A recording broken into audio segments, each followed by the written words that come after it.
সম্মানিত দিনী ভাই ও বোনেরা, আসসালামু আলাইকুম ওয়া রাহমাতুল্লাহি ওয়া বারাকাতুহু।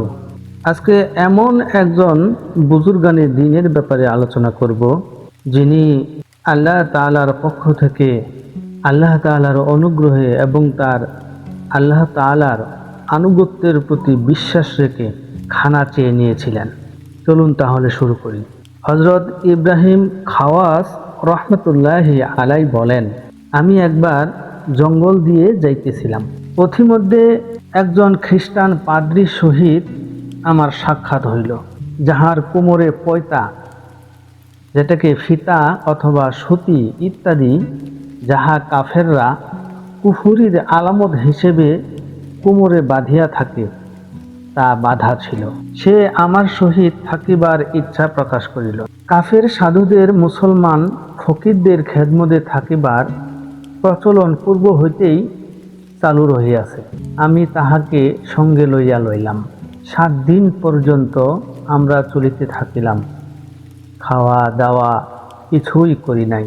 7ম দিন পাদ্রী বলিল, হে মুহাম্মদী, কোনো গায়েবী সাহায্য দেখাও। কয়েকদিন হইয়া গেল, কিছুই খাই নাই।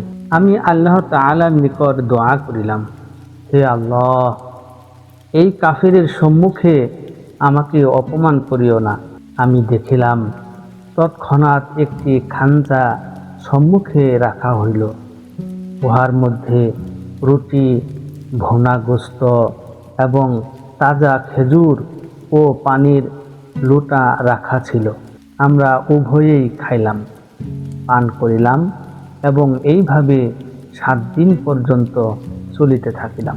7ম দিন আমি এই মনে করিয়া যে পাদ্রী আবার কিছু না বলিয়া ফেলে, জলদি করিয়া পাদ্রীকে বলিলাম, এইবার তুমি কিছু দেখাও, এখন তোমার পালা। সে তাহার লাঠির উপর ভর করিয়া দাঁড়াইয়া গেল এবং দোয়া করিতে লাগিল।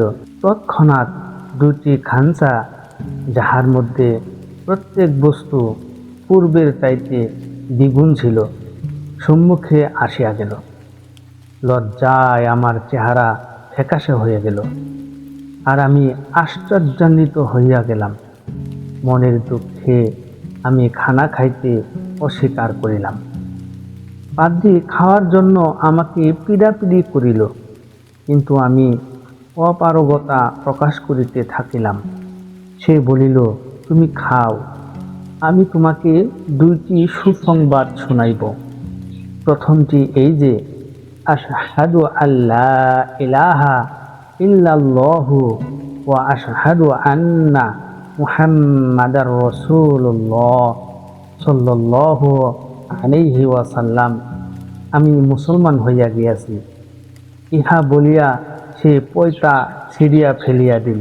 আর দ্বিতীয় সুসংবাদ এই যে, আমি খাবারের জন্য যে দোয়া করেছিলাম, উহা এই বলিয়াই করিয়াছিলাম যে, হে আল্লাহ, যদি তোমার নিকট এই মুহাম্মদী লোকটির কোনো মর্যাদা থাকে, তবে তাহার উসিলায় তুমি আমাদেরকে খানা দাও। এই জন্য এই খানা আসিয়াছে, আর এই কারণেই আমি মুসলমান হইয়া গিয়াছি। সুবহানাল্লাহ। অবশেষে আমরা মক্কায় পৌঁছিলাম এবং হজ করিলাম। আর সেই নৌ মুসলিম মক্কাতেই অবস্থান করিল, আর সেখানেই তাহার ইন্তিকাল হইল। আল্লাহ তাআলা তাহাকে মাফ করিয়া দিন। রোজ নামক কিতাব থেকে এই ইসলামিক গল্পটি নেওয়া হয়েছে। এইভাবে অনেক কাফের মুসলমান হওয়ার বহু ঘটনাবলী ইতিহাসে মওজুদ রহিয়াছে। এই ঘটনার দ্বারা ইহাও জানা গেল যে, আল্লাহ তাআলা অনেক সময় অন্যদের বরকতে তাহাকেও রিজিক দান করেন। যাহারা পায় তাহারা নিজেদের নির্বুদ্ধিতার কারণে মনে করে যে ইহা আমাদের কৃতিত্ব, আমাদের চেষ্টার ফল। হাদিস শরীফে এই বিষয় অনেক জায়গায় বর্ণিত হইয়াছে যে, তোমাদের দুর্বলদের বরকতে অনেক সময় তোমাদিগকে রিজিক দেওয়া হয়। এই ঘটনা দ্বারা আরও বোঝা গেল যে, অনেক সময় কাফেরদের উপরেও মুসলমানদের কারণে গায়েবী সাহায্য হয়। দেখিতে যদিও কাফেরদের প্রতি সাহায্য মনে হয়, প্রকৃতপক্ষে ইহা মুসলমানদের উসিলাই হইয়া থাকে।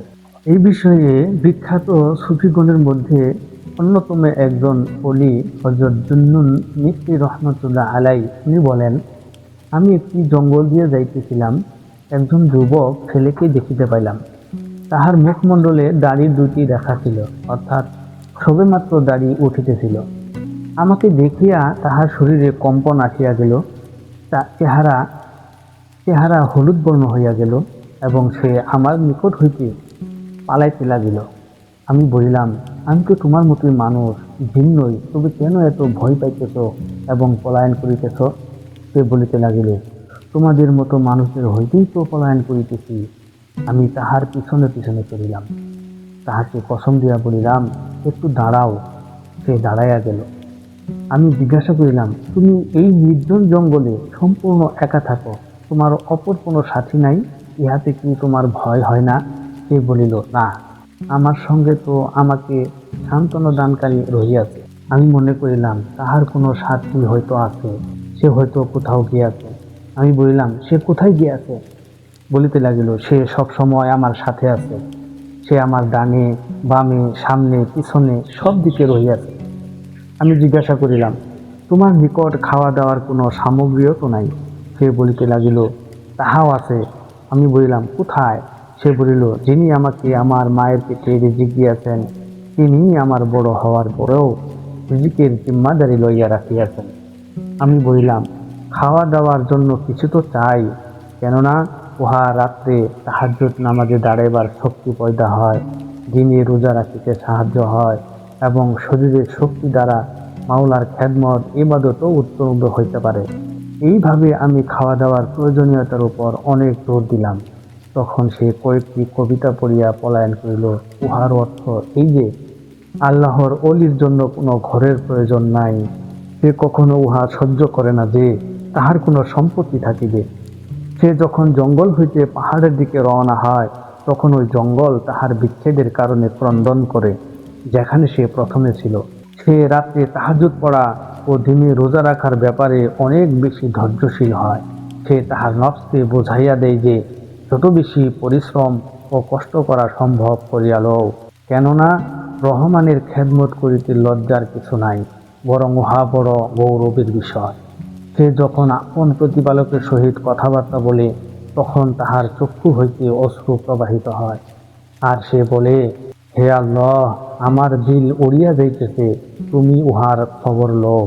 সে এইরূপ বলে, হে আল্লাহ, আমার জন্য না জান্নাতে ইয়াকুত নির্মিত মহলের প্রয়োজন আছে, যাহার মধ্যে হুরগণ থাকিবে, আর না আমার জান্নাতে আদনের খাহেশ রহিয়াছে, না জান্নাতের ফলের আকাঙ্ক্ষা রহিয়াছে।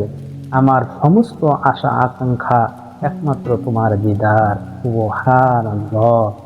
এই বিষয়ে তুমি আমার উপর দয়া করো, কেননা ইহাই বড় গৌরবের বিষয়। রোজ নামক কিতাব থেকে ইসলামী এই গল্পটি সংগ্রহ করা হয়েছে। সম্মানিত দিনী ভাই ও বোনেরা, আল্লাহ তাআলা শুধু উসিলা খুঁজেন এবং মনের ইয়াকিন খুঁজেন যে কোন বান্দা আল্লাহ তাআলার প্রতি তার আনুগত্য প্রকাশ করে, আর ওই আনুগত্যের উপর ভিত্তি করেই আল্লাহ তাআলা তার বান্দার উপর সাহায্য করে থাকেন।